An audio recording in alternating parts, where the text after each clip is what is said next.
ரெண்டு பேருக்கு நடுவுல தான் போட்டியே. ஒன்னு சங்கீதா, இன்னொன்னு த்ரிஷா. எங்க கொண்டு வந்து நிறுத்திக்கிற பாத்தியா?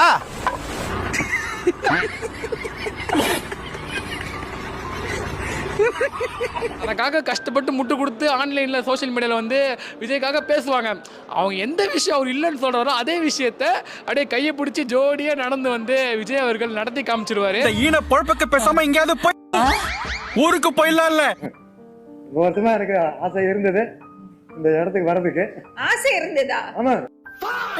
என் பாடி கண்டிஷன் தெரியாம எங்க அண்ணன் ஏதாவது பஞ்ச டயலாக் பேசிடுறான். கடைசியில அவஸ்தைப்படுறது நான் தான்டா.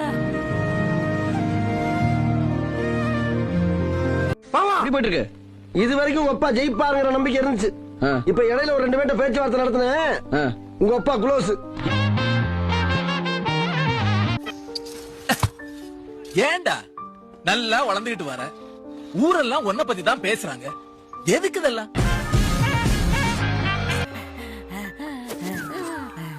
ஏன் பாஸ் நாக்க தள்ளுறீங்க? நானடா தள்ளுறேன், அதுவே தள்ளிக்குதுடா. 3 முறை கமலை விட அதிகமா நடிக்க வேண்டியது இருக்கா?